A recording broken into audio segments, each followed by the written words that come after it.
Hello Pisces, Sun, Moon, Rising, and Venus signs. Kamusta kayo? Sana po ay nasa mabuti kayong kalagayan.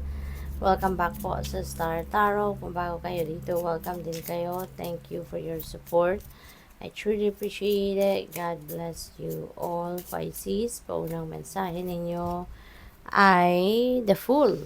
Pisces, this is exciting. Meron napipintong pagbabagong magaganap sa buhay ninyo. Meron kayong sisimulang bagong ganap, bagong chapter sa buhay ninyo, um, bagong venture, mga ganon. Kaya excited din kayo rito, no, sa kung saan kayo papunta or ano ang gagawin ninyo dito. So this is good kasi there is excitement. So for sure, kahit ano man ang pagdaanan ninyo rito, go, go, go lang kayo because there is an excitement. No? Maybe you are focused on your goal dito, no? Kaya good luck din sa'yo. The Magician, this is another new beginning energy. Kaya napakaganda nito, Pisces.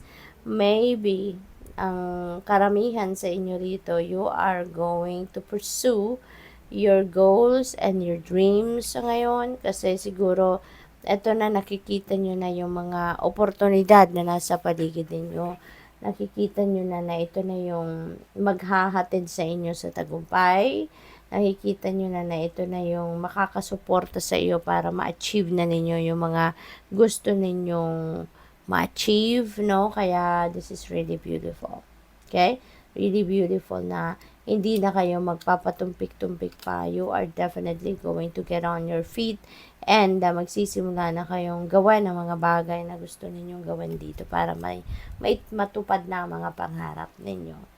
We have 2 of cups. Ayan, this is beautiful partnership. Pwede rin ang iba sa inyo dito, yung sisimulan ninyo is baka pandiligaw, pwedeng ganon, no? Baka meron kayong romantic interest with someone at maaaring yan ay ipupursue nyo na.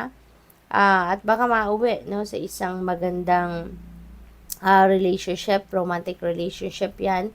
Baka mauwi ito sa kasalan, diba? You never know. Kung saan hahantong, no, ang relationship na to.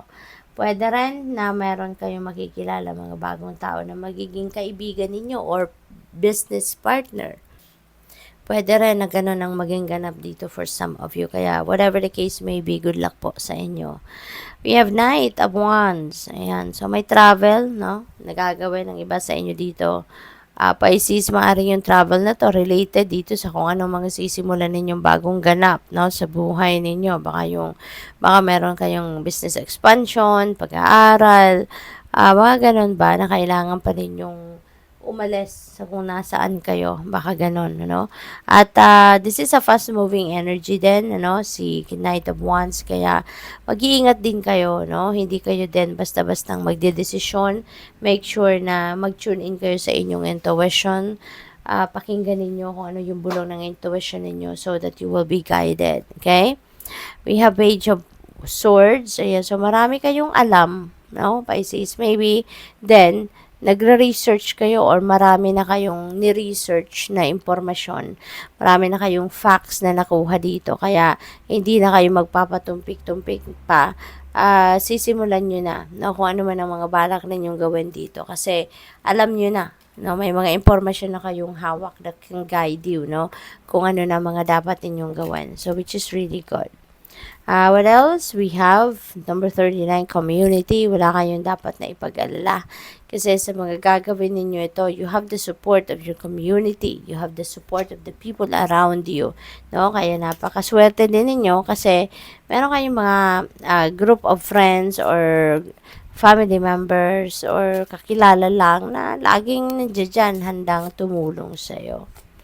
We have courtship. Ayan. So, pwede talaga na meron ditong ligawan or pagpapakasal, proposal na maganap, no, for some of you. Maybe you are focusing on your love life talaga at this time. What else? We have number 8, false person. Ingat kayo, lalo-lalo na din dito sa mga bago ninyo makikilala. Wag kayong masyadong magtitiwala agad-agad. Wag kayong papadala sa mga matatamis na ngiti or mga mapalabok na pananalita.